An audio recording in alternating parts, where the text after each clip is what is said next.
ফুলে ফুলে ঢলে ঢলে বহে কি বা মৃদুবাই।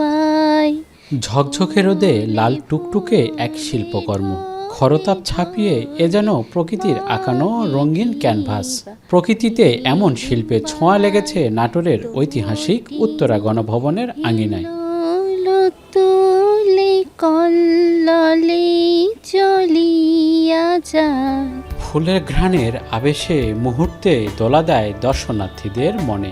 কৃষ্ণচূড়ার নিচে দাঁড়িয়ে মনে পড়ে যায় কবিতার লাইন, এই নগরীতে কৃষ্ণচূড়ার নিচে তুমি একা বসে আছো আর আমি হই নীরব দর্শক। গ্রীষ্মের এই সুন্দর দুপুরে কৃষ্ণচূড়া ফুলের লাল রঙটা আমাদেরকে খুব বেশি মোহিত করে।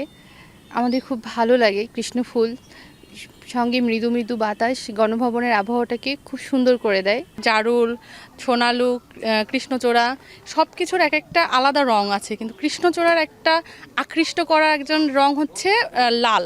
1 কোটি বছর হয় তোমাকে দেখি না, একবার তোমাকে দেখতে পাবো, এই নিশ্চয়তাটুকু পেলেই বিদ্যাসাগরের মতন আমিও সাঁতরে পার হব ভরা দামোদর।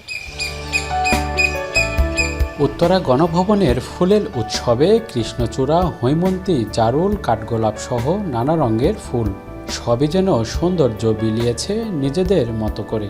সে সৌন্দর্য উপভোগে সঙ্গী, প্রজাপতি আর ফড়িং।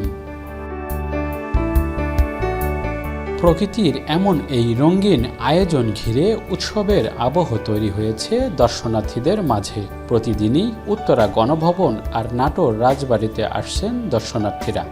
বাংলাদেশের পতাকাটা সবুজের মাঝে লাল রক্ত, ঠিক তেমনই কৃষ্ণচূড়া ফুলটাও কিন্তু ওরকমই অপরূপ সৌন্দর্যের সৃষ্টি দেখায়। প্রকৃতির কাছে গেলে ক্লান্তিটা এমনিতেই দূর হয়ে যায় এবং মনে যে প্রশান্তি আসে এবং নতুন করে নিজেকে সাজাতে উদ্দীপ্ত করে। গণভবন লেকের বালিহাঁসের মনে যেন লেগেছে আনন্দের ছোঁয়া। মাহবুব হোসেন, এখন নাটোর।